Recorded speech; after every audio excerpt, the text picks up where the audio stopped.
started with the presentation. Okay.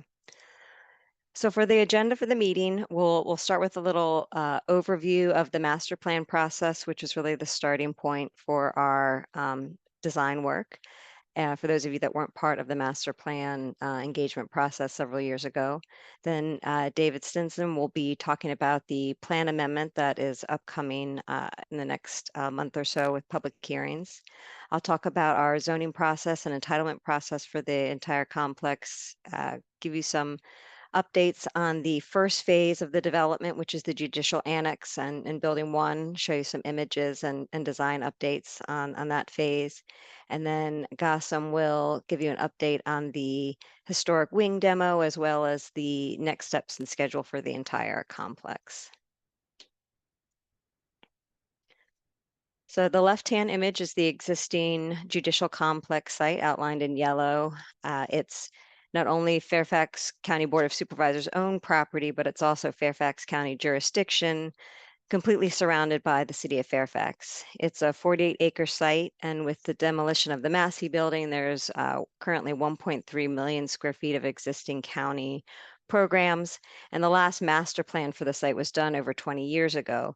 So once the Massey building was demolished, it really gave the county an opportunity to rethink and replan the entire site to be more efficient and provide for the services that the community needs over the next 20 years. The master planning effort started in 2018 and was completed in January of 2021. There was a significant amount of stakeholder and public engagement throughout. And again, the master plan is a 20-year plan that will be done in multiple phases and has a maximum potential of additional 700,000 square feet of county programming for a total of up to 2 million.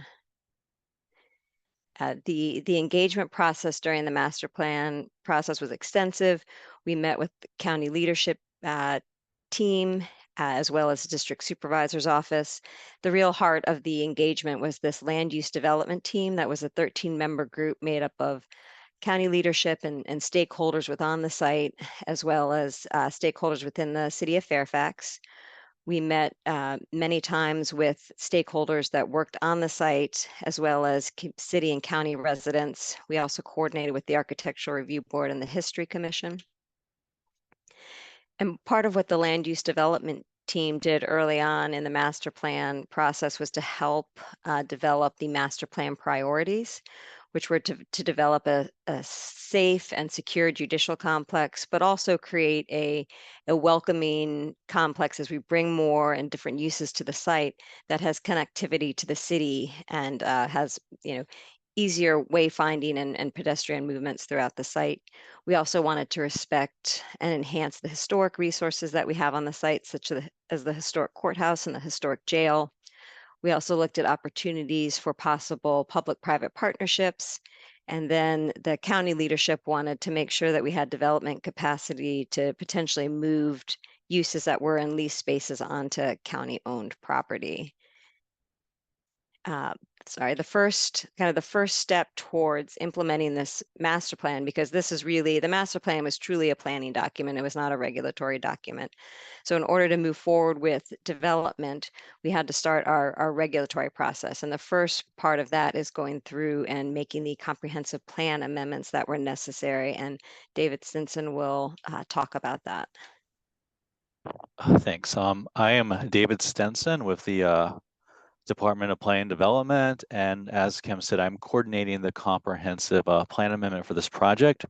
And in order for the expansion of the judicial complex to move forward, the comprehensive plan needs to be amended to support this project. For those of you that are new to this process, the comprehensive plan is a guide for decision making about the built and natural environment that reflects the community's long-term vision and for the future. It also is required by law for every locality in the Commonwealth of Virginia. So I will start with some of the background information about this comprehensive plan amendment. As stated previously, after the master plan was completed, the Fairfax County Board of Supervisors authorized the plan amendment, which directed staff to evaluate the expansion of the existing public facility uses at the Judicial Complex. It also authorized staff to evaluate new land uses. These new land uses proposed include the Diversion and Community Reentry Center, space for county agencies not currently located at the Judicial Complex, and affordable and workforce housing. Additionally, the Board of Supervisors also authorized this plan amendment to be processed concurrently with a rezoning application. Next slide, please. This slide summarizes the proposed plan amendment for the Judicial Complex, which is based on the recently completed master plan. The master plan establishes a framework for the redevelopment of the Judicial Complex over a 20-year time frame. So this plan amendment proposes approximately 2 million square feet of public facility uses, which includes up to 1.3 million square feet of existing public facilities that are currently located at the complex, and approximately 700,000 square feet of new public facilities to accommodate its expansion. This expansion will include additional space for the existing courthouse facilities, space for additional county agencies not currently located at the complex, and space for nonprofits and volunteer agencies that support the operations of the court system. The expanded Judicial Complex will also include retail space for convenience markets and food services that will primarily be targeted for visitors and employees. This plan amendment will also introduce residential uses to the complex, and includes recommendations for up to 300 affordable housing units with supporting childcare. Additionally, this plan amendment also includes recommendation for a network of open space and urban design guidelines. Finally, this plan amendment also includes recommendation for the preservation of historic buildings at the Judicial Complex, which includes the historic courthouse, jail, and Legato School. And it has the goal of establishing a historic core. This historic core will include open space with a large and welcoming public green, and this will provide a gateway between the Judicial Complex and Old Town Fairfax. Next slide, please. The proposed plan amendment also includes recommendations for the Burkholder site, which is highlighted in red on the map. This site is adjacent to residential uses that are located to the north and west. The recommendations for this site allow for a maximum building height of 80 feet with structures tapering down to 40 feet or less along the northern and western boundaries to provide a transition to the adjacent residential neighborhoods. It also recommends a continuous landscape buffer with evergreen and understory vegetation to provide year-round screening for the adjacent neighborhoods. Next slide, please. Before you is a timeline for this plan amendment. The staff report for this plan amendment was actually published today and can be found on the Fairfax County Department of Planning and Development website. The Planning Commission will be held on Wednesday, May 8th at 7:30 p.m. and the Board of Supervisors hearing will be held on Tuesday, June 11th at 4 p.m. These hearings will be held in the board auditorium at the Fairfax County Government Center. This concludes my portion of the presentation. Okay, thank you, David.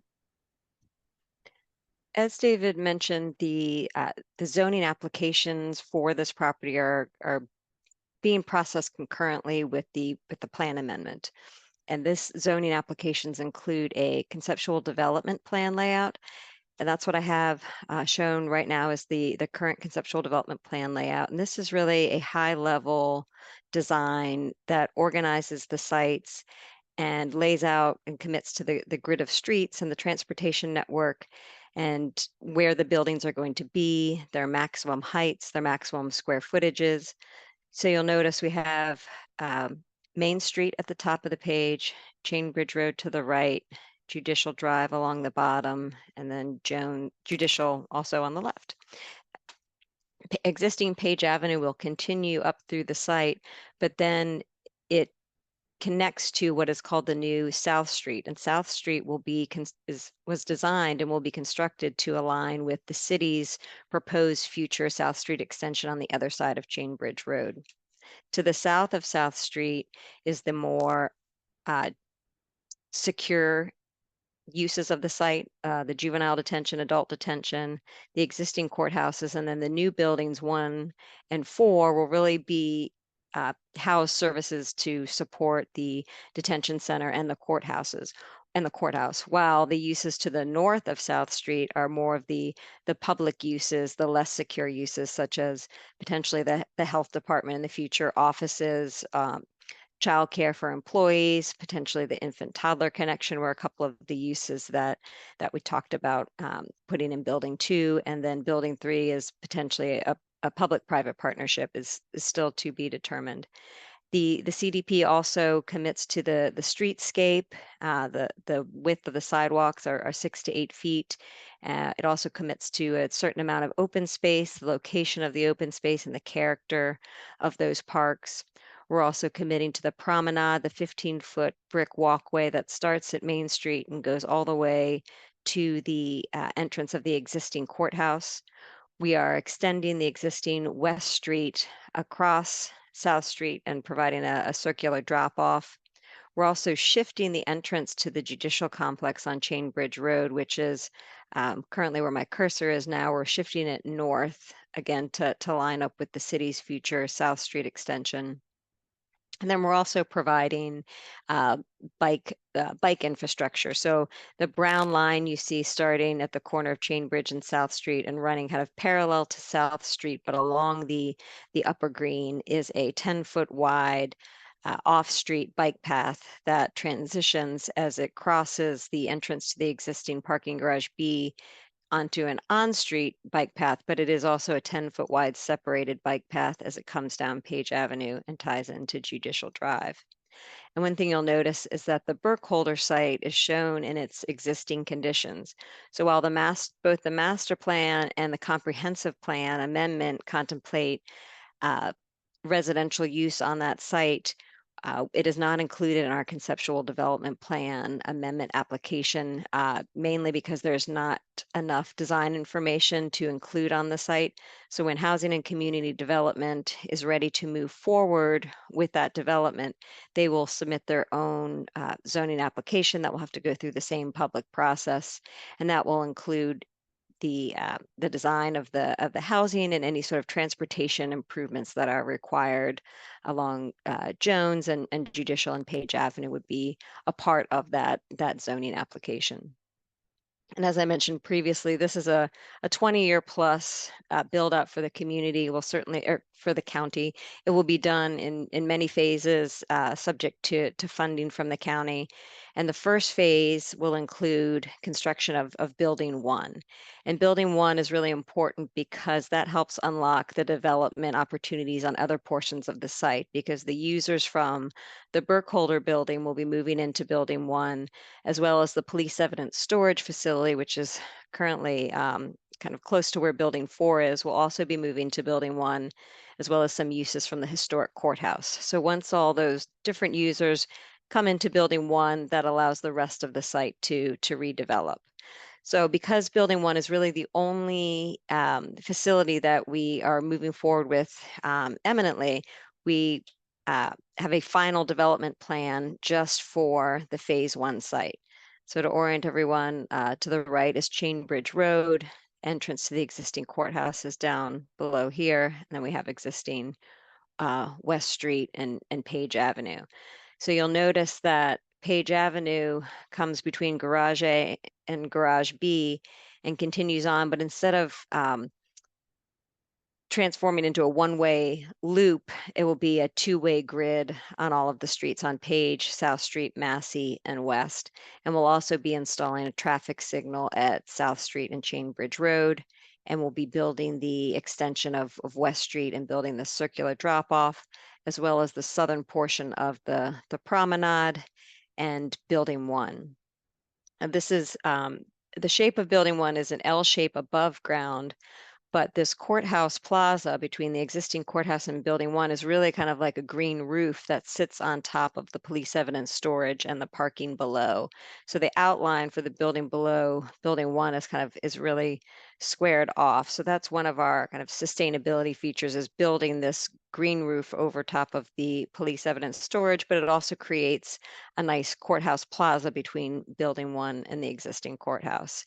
We'll also be installing photovoltaic cells on top of the roof of building one, and the courthouse fields will be home to our geothermal well field that will also serve building one. As you can see, we'll also be constructing the streetscape along the portion of South Street, and this existing green space, which is kind of an interim condition, will stay green, but will include a walkway with lighting and benches along the way as a temporary condition.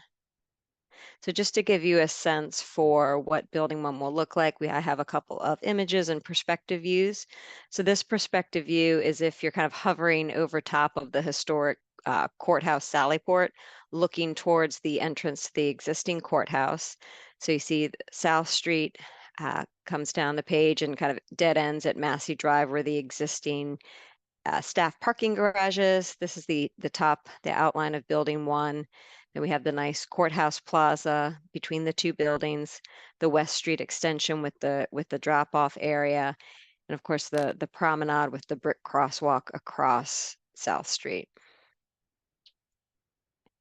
The next image is a ground view image, as if you were standing at the corner of West Street and South Street in the promenade, looking towards the existing courthouse entrance. So you'll see there's greenery on either side of the promenade, and there's also steps and landscaping and streetscaping all along South Street. And here's the where my cursor is the entrance to building one. A couple of images of building one. So here, the top left image is the main public entrance for building one, as if you're standing in the promenade, and the entrance to the courthouse would be on your left. The building one, or Judicial Annex is what it's being called now, is directly in front of you. The image down at the bottom is the image of the building along South Street. So you can see how the grade drops significantly between as it goes from east to west. So on the east side, you have the building one entrance, and it slopes down a full level until you get down to where the building intersects with Massey Drive. So this is the Massey Drive South Street corner of the building, where the police evidence storage users will enter the building. So the image on the top right is if you're standing on Massey Drive in front of the staff parking garage, looking towards the building one and the police evidence storage entrance. And you'll notice that Massey Drive past the police evidence storage entrance is restricted. That will be for staff and sheriff's personnel, and then of course it will be open for loading and fire trucks, but the general public is not allowed to go back down that alleyway. Here are a couple images of the courthouse plaza. On the top image, the left-hand side is the existing courthouse, and then you have the courthouse plaza, which I mentioned sits over the top of that police evidence storage facility, and then you have building one. So one feature I did want to point out is you can see the existing colonnade for the courthouse, and currently that slopes down as you move from east to west. With this project, we're actually going to be filling in the colonnade will remain, but it will be at one grade. It'll be completely level. So the entrance to the courthouse and the end of the colonnade will be at the same grade, and it'll all be at the same level with the building one entrance. So if you notice on the bottom left image, you can see how the police evidence storage level is right below that courthouse plaza, and the colonnade is now one level across. And if you were coming from the back of house of building one, you could take the stairs up to the top of the colonnade. I also wanted to mention that we're keeping the existing staff entrance to the courthouse in this area. So you'll have staff entrance sidewalk to the existing courthouse will be maintained. And then the last image on the bottom right is just a view of the courthouse plaza as if you were standing inside of it. Okay, let me go back. So construction on the on the Judicial Annex won't start for about another year and a half. We're still in our construction document phase, but there is activity happening on the site now, as many of you may know, and it's the demolition of the courthouse wings. So I'll let my colleague Gassam talk about, give us an update on that. Hello, I'm Qasim Al-Faki. I'm project coordinator at the Capital Facilities in Fairfax County. Also, I'm managing beside Judicial Annex or Building 1, the removal of the two non-historic wings and the Sally Port, which shown in blue here. That's just the first step of the renewal of the historic courthouse and as per the direction of the master plan. The project also include building and site restoration of the affected areas of the site and the building. We also added to the project historic brick and mortar repairs of the entire historic building along all facades of the building. We also will replace the HVC chillers and the cooling towers, and this replacement equipment will be used as part of the coming renewal project for the historic courthouse. Next slide. Oops, sorry, Gassam. No worries. Okay. So as Kim and David mentioned, the public hearing for the planning PA plan amendment will be May and June of this year. The public hearing for the zoning application will be in the summer of this year, as David mentioned. The site plan and building permit submission for the Judicial Annex or Building 1 will be later this year in July almost. The historic courthouse wing demolition and site restoration will be completed early next year in February. The Judicial Annex construction will start in fall of 2025, and we expect occupancy of the building in the fall of 2027. Thank you so much for your time, and now we're gonna open it for question and answers. And Kim, back to you. Yes, Susanna, are there any questions that Yes, were posted? yes, we have questions. We have 3 so far. So let me read the first from Jen B. Hi, who are the intended residents of the proposed building at the current holder site? Is this intended as a transitional housing or privately owned condos? So it's my understanding that the future housing on the Burkholder site would be affordable housing up to, the goal is 60% average median income for the people living in that. And it would be developed via a public-private partnership with the county and a private developer. That's as much as I know about who that will be in the development. But again, that's several years out. They can't even start construction until Building 1 is complete, because those that are working out of the Burkholder building will be moving to Building 1, and they will be submitting their own application at a later date.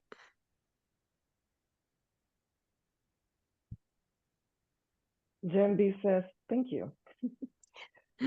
So going to the next question from Ed D has 2 questions. Number 1, Burkholder site. Your presentation indicates workforce housing and or affordable housing, hopefully for county employees. Sounds like plans are not yet firm. Would housing also be for transitioning former persons coming out of the jail?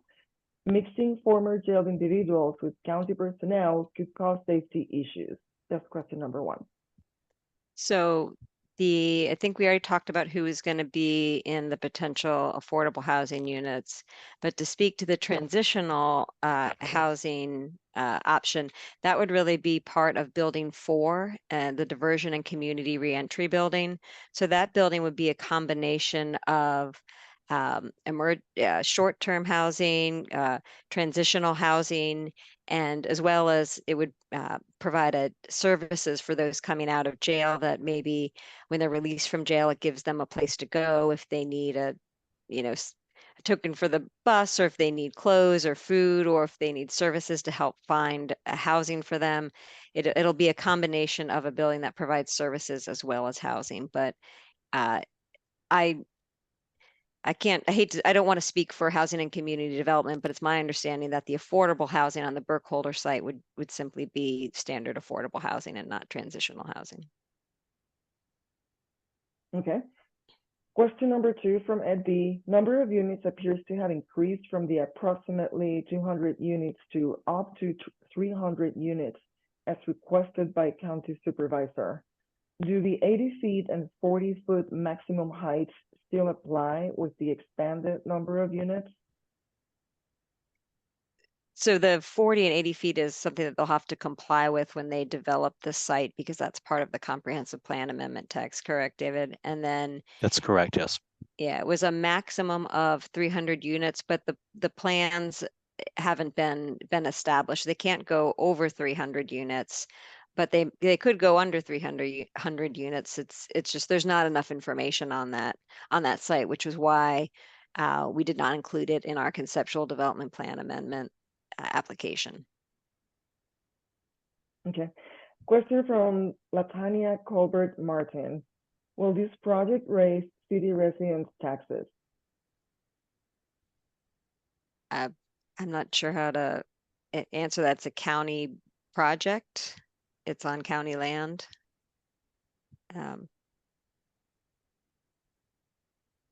Maybe that's something to discuss with the city officials. Okay. Next question from Carl Perapani. One picture of the plan shows a new building at the corner of North Street and Main Street. The size of the building seems to indicate that it might take part of the True Road Church's parking lot. Is that the plan? A new building at North Street and Main Street? Is that what it said, Susanna? Yeah, North Street. Let's see. Oh, up here. Here? I think, well, I'm wondering if he's talking about the Oxfield development. Yes, it looks, maybe the person who asked this question could raise their hand so we could unmute you. I unmuted Carl. Yeah, Carl Perapani, could you tell us which building you're referring to? I'm on. Can you hear me? Yes. Across at the corner of, just looking at pictures, Right I realize it hasn't been discussed in any of these diagrams, but in pictures, there's a building that is at the corner. It's kind of across the street from the old jail. It's at the corner where the city now is using the very edge as a lot of storage for vehicles and equipment. And there's a new building at that corner. Do you know what I'm talking about? Can you see my cursor? Are you talking about this building in gray here? No, I'm talking about across the street. Oh, yeah. I don't know what's happening across the street. The boundary here in black is the kind of the limit of the county property and the limit of what we are developing and have any control over. If you look at your flyers, there's a new building at that corner. I mean, there's not a building there now. If you're familiar with the property I'm talking about, it's where the city seems to be storing equipment and vehicles. Mm-hmm. Do you know what I'm talking about? Well, the county is not developing anything outside of our property across Okay. Main Street. Okay, well, there's a new building on that corner, so in the pictures, so you don't know anything about it. No. Okay, all right, thank you. Thank you. Okay, next question from Douglas Stewart. Fairfax City recently approved a condominium development just north of the Judicial Complex. Are plans for the east-west connector road being coordinated with the city and developer? Yes, so I'm assuming the person is talking about this gray building, the Ox Hill development. And yes, the east-west connector road does kind of straddle the property line, and we are coordinating with that developer via a development agreement for them to build that road. And the Pocket Park at the corner of West and Main. They are in the process of submitting their plans to Fairfax County Land Development Services for review. But yes, we are coordinated on that. Great. From FD, for building 4, any idea of how many people would be housed in this building? Preliminary discussions with the Fairfax County agencies who've been involved in this have talked about up to 70 units potentially. But this building is a long way out in the future, so the plans have not been finalized, but preliminarily we were thinking about 70 units. Okay. Next question from Stephen. What will be estimated total project cost? How will the project be paid? Well, I don't have a cost for the entire build out of the entire site because it'll change based on when we build it with escalation. We are building 1. The estimated cost of that, Gossam, was at about 130 million for building 1, and that's paid for through Fairfax County, most likely Economic Development Authority bonds. Yes. Okay. Next question from Jim Feather. He may be referring to a rendering that comes from the city's small area plan for Old Town. That is conceptual only. I'm going to unmute Jim Feather and unmute Carl. It appears that Jim Feather is referring to Carl's Yes, question. can you hear me? Yeah, okay. Yeah. Yeah, the area across the street from the Ox Hill development, there were renderings developed as part of the City of Fairfax Old Town Small Area Plan that showed construction over that area. But I'm on the planning commission for the city. That may have been the rendering that he had seen that showed a building there. But again, that's only very conceptual. There's nothing committed. This is part of our own comprehensive plan as a possible use for that site. Okay, thank you. Yep. All right. Thank you, Jim. Thank you. Okay. And the last question is just Eddie. Thank you for clarifying. And I don't see any more questions. Okay, and for those of you who maybe joined late, if you prefer not to type a question into the question and answer, you can always raise your hand as well to be unmuted. So with that, we'll give everybody one last opportunity to ask any burning questions. If not, we can end it.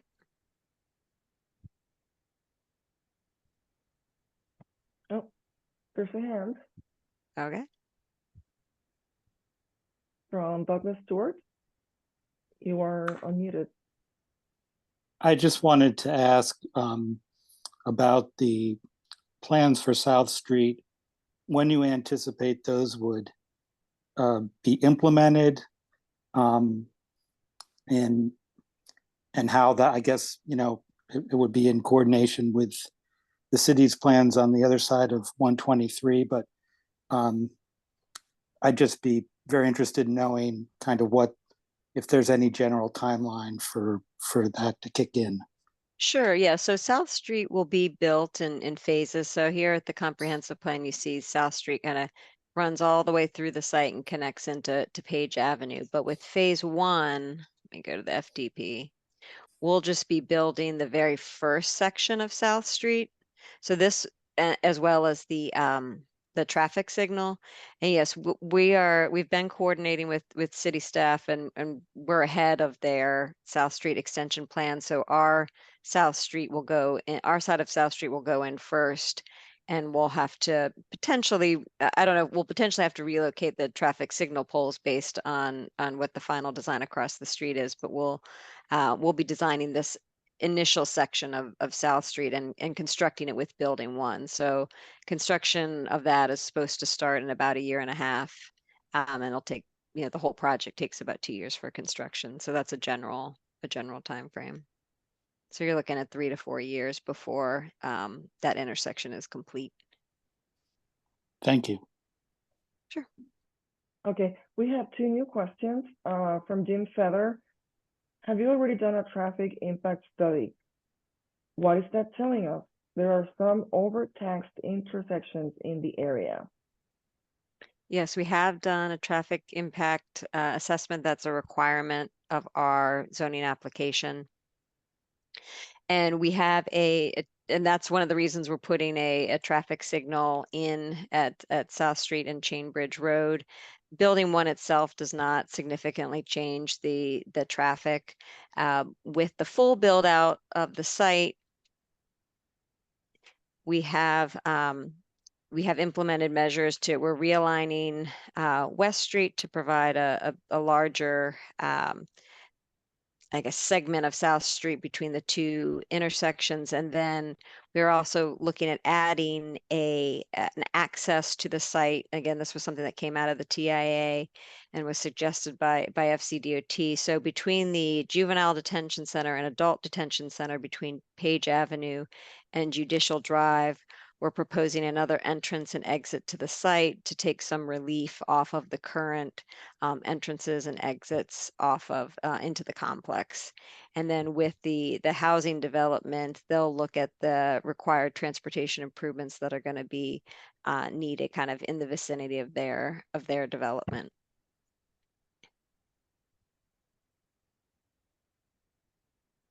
Okay, and there's a question from Stephen, also on traffic. What will be the impact for traffic? I unmuted you, Stephen, in case your question has already been answered or you have any additional question regarding traffic.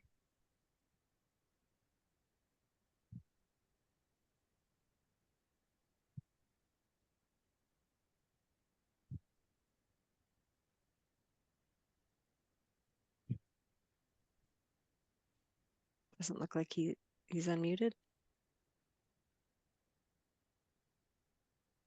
After I unmute you, you may also have to unmute yourself.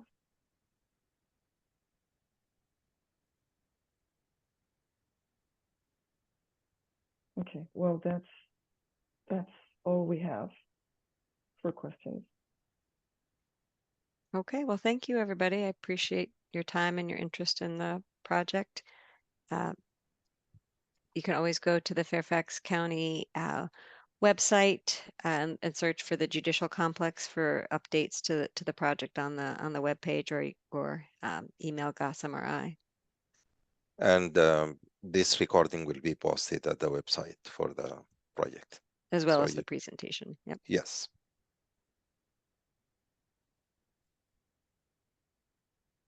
Okay. Thank you, All right. everyone. All right. Bye. Bye. Bye.